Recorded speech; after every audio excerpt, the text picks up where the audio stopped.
We know that extending the lifetime of a garment by as little as 9 months can reduce its carbon footprint by around 15 to 20%. Therefore, look in your wardrobe. 70%, around 60-70% of wardrobes are pretty much unworn. We have some brilliant items in there, so actually take some pride in it. And we have a little challenge amongst ourselves at work where we say every Friday, try and wear something that you haven't worn for a good 6 months and see how you can refresh your wardrobe. And that's a little change, but it can have a massive impact.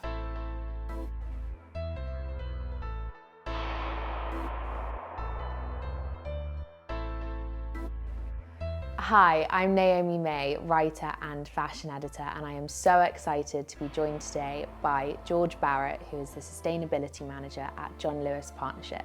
George, welcome to the SATCoL podcast. Thanks for having me. Can you start by telling me a little bit about how you initially got interested in sustainability and where that started for you? Yeah, it's a big and interesting question. Mm-hmm. I don't think I had a certain eureka moment.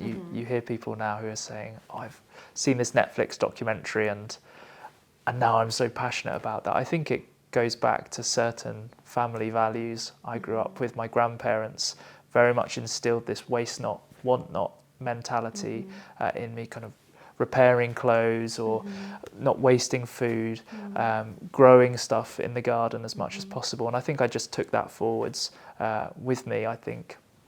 Then perhaps through school and through university started to get really interested in understanding, I suppose, the social and environmental impacts that big businesses have, but also how they can, I suppose, minimise their footprints, but also have a positive handprint in society as well. And you obviously work for John Lewis Partnerships. How do we go about conceiving the sustainable practices that you implement within the business? What does that process look like? Yeah, so really, it's really interesting because we're such a varied business at John Lewis. We sell over 300,000 products across multiple channels, in various different geographies as well. So I think the way we try to think about this is fundamental retail practices: product, customer, supply chains. And if you take those three lenses and think, okay, well, fundamentally, how can we make our products more sustainable? So we might be thinking about better raw materials, manufacturing conditions, with good chemical and water practices, designing with recyclability in mind, and ensuring that the products we're placing on the market are the very best possible. And that's what John Lewis is particularly renowned for. We know we're loved and trusted for those high quality products that last a lifetime and can be loved for a lifetime as well. Then we think about new business models as well. So not just this linear product of buying more and more perfect new stuff. Actually, how can we offer customers the opportunity to own and interact with products in a different way, like renting or recycling or reusing, or even repairing and refurbing themselves. And then also thinking more broadly about down in our supply chains. So how can we work with our suppliers to make sure we're, I suppose, mitigating waste in their supply chains and providing them with sustainable and fair incomes as well. And then lastly, and I think most importantly, is actually how can you really shift customer mindsets? So that might be through, novel or innovative things like little sculptures or something like that, or big brand marketing campaigns or press releases or in-store activations that just try to educate customers in different ways. So there's different lenses, but that's how we go about, I suppose, implementing sustainability practices in the business. And you just mentioned a lot of different elements of sustainability there. Which one do you find most exciting to be a part of? Wow. I think for me, the biggest thing is fundamentally how is business going to play a role in enabling the UK to achieve net zero? And to do that, we're going to need businesses to operate in an entirely different way. We're going to need consumers to behave differently. We're going to have to almost create entirely new networks and new economies. And for me, that's really exciting. And therefore, it's how do you take this big, brilliant brand that I work for that's known and loved across the UK, but we're going to have to operate in different ways. We're going to have to sell different products. We're going to have to enter new markets, offer new services. And for me, so it's that business model transformation that really gets me excited, because it's tough. And I think that's if you're not investing your time and effort on the biggest challenge, then you're not going to grow it yourself, but also you're not going to have the biggest impact that you can deliver. And talk to me about the circular economy. To somebody who isn't familiar with that term, what exactly is it referring to, and what does it mean? Yeah, it's a bit of a fuzzy buzzword that came up in the mid kind of 2015 time. The circular economy is about how can we really reutilize materials, products, services, and human effort and energy in a different way, and therefore try to keep it within planetary bounds. So yeah, it's not that complicated. But to go from where we are today to a truly circular economy, that's a big shift. But exciting to see certain governments like the likes of the Amsterdam and Berlin municipal governments post-pandemic have really embedded circular economy thinking into their, I suppose, economic strategy. So we're at the foothills, but it's exciting to see what's going to happen over the next few years. And I think actually most leaders today are waking up to the reality that business has to change.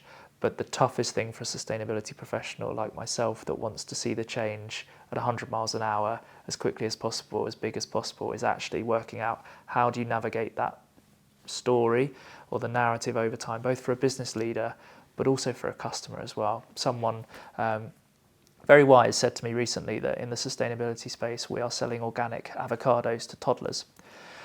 Both in terms of senior leaders who might not be as familiar with the sustainability agenda, but also to customers. There's this swathe of language, net zero, circular economy, viscose, all of these different terms, and we've got to make sure that we're helping people along the way. So that's the challenge, but it also gets me out of bed in the morning too. That's good. And what are some immediate things that both businesses and people can do to be a part of the change? Yeah, I think firstly, taking the consumer question, I think it's the best way we're going to drive the most amount of change here is getting the largest amount of people in the UK making smaller changes rather than expecting few of us to make mass wholesale change. So if you look on the food side, for example, if we can get people perhaps removing 2 of their weekly meals, and not having meat, that would be a massive impact. If we can get customers actually at the end of the life of a product, whether that's food, fashion, whatever, going, okay, I'm not going to put this in the bin. I'm going to make sure I clean it, wash it, and make sure it goes in the right place. Shopping, looking at second-hand ranges, looking at rental, trying things out. And I suppose the quickest thing a customer can do in the fashion space today is we know that extending the lifetime of a garment by as little as 9 months can reduce its carbon footprint by around 15 to 20%. Therefore, look in your wardrobe. 70%, around 60-70% of wardrobes are pretty much unworn. You have some brilliant items in there. So actually take some pride in it. And we have a little challenge amongst ourselves at work where we say every Friday, try and wear something that you haven't worn for a good 6 months and see how you can refresh your wardrobe. And that's a little change, but it can have a massive impact. That's a really good idea. I'm going to give that a go. Please and I do. can also vouch for the fact that so much of a wardrobe can be totally unworn. Yeah. What part to play do you think social media has in all of this? Yeah, social media, pros and cons. I think the challenge with social media is always going to be about this sense of newness, this sense of the kind of fear of missing out. I think we live in this fast-paced, interconnected world, and the youngsters now are really kind of growing up being digitally native. And I think the risk of that is that we feel out of touch, we don't build connections, and people actually want more stuff because they see it more frequently. And this almost societal pressure to want new stuff, I think, is partly stemming from social media. I find it really interesting that at a time when we have more stuff than ever, and there's a narrative about, are we reaching peak stuff, that people feel lonelier. They feel like they're more stressed, they're more anxious, and they feel we don't have societal connections. Whereas previously, I like the phrase that we're walking backwards to the future, where we look at our grandparents and they had these great kind of communities. Well, they would repair stuff, they would share stuff, they would reuse stuff, they'd probably rent TVs in their day as well.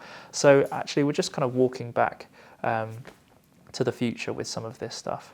What's the easiest way for people who are interested in engaging with these conversations to do so if they're not quite sure how to? I think reading wonderful journalists such as yourself, reading good articles, good books, getting out there, going to events, going to courses. But I think fundamentally, just try stuff. And it's not some I think people think sustainability is this kind of like different topic, this different way of existing, and it's not. Everyone can do it. Everyone at home can do it. You know, resole your shoes, clean your shoes rather than buying a new pair. There's all these things. We need everybody to behave in a different way as well. It's a collective Exactly. movement, isn't it? George, thank you so much for joining us on the SATCoL podcast today. Thanks for having me. Thank you.